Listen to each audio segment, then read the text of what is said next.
Yellow in the mist here. And today I'm going to be showing you a little mod I did to this compressor that came in this Wal-Mart emergency kit for my Jeep. Not for my Jeep, but that I got for my Jeep. This compressor is a normally on compressor, which means that when you plug it in with the cigarette lighter adapter, and you plug it in, that it's just on. And that cigarette adapter is normally off when the car is off, so I gotta turn the power on. That's plugged in. You can see that this has power. If I take that out and plug my phone charger in, see the little red LED on it? It means this has power now. So when I plug this in, that should come on. That's how I put the switch on, so that I can turn it on and off, so it's just not always on, because that's kind of annoying. Having to run, if you're pumping up a tire, you gotta run in here, plug it in after you're done pumping, or whatever you're pumping with it. And that's just it. This compressor housing is just held on by 5 screws. There, here, and up there. They're on my ashtray.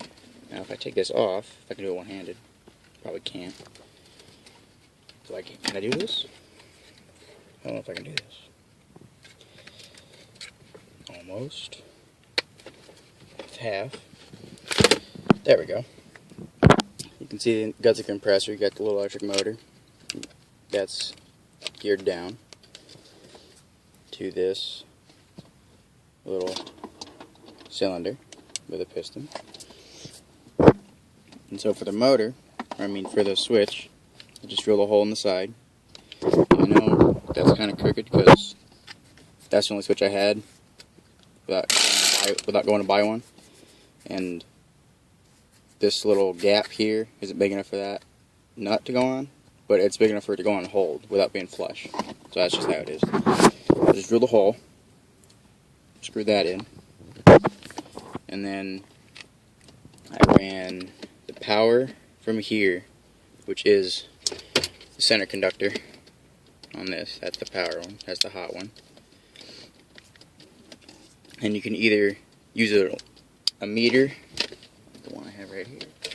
You can either use a meter to test for continuity from the hot down in the motor, which is this terminal right here, or you can actually just rig up a little test light, which is basically a battery, a light, and then you have the two ends. So you just touch one end to here and then one end to there or here to find out which one's the hot or the neutral. So after I did that, just snip them. I don't really feel like taking that tape off. But up on the top, you can see, focus, come on, focus, please. Here we go, power, accessory, and ground.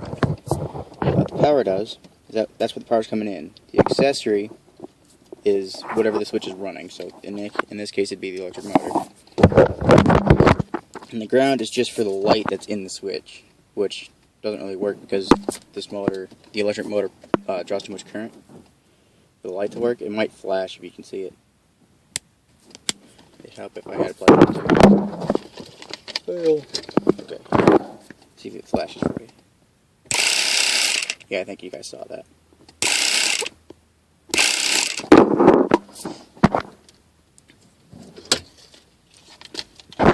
But anyway, that's how and these are all soldered, they're not just there. The tape's just around them so they don't touch.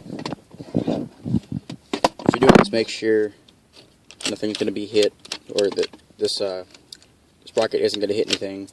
You have all this room right in here, and the switch actually fits right in there when I close it. And I don't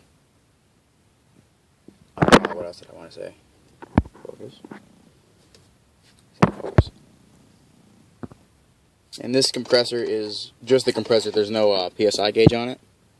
But the one doesn't come in this kit, but in my fob that I keep in the back, somewhere, you can't see it, that's my backpack for school, but in my bob that I keep back there, I have a tire pressure gauge, so that I can just take this off, or turn it off, and take this the valve off of the valve stem and just check it.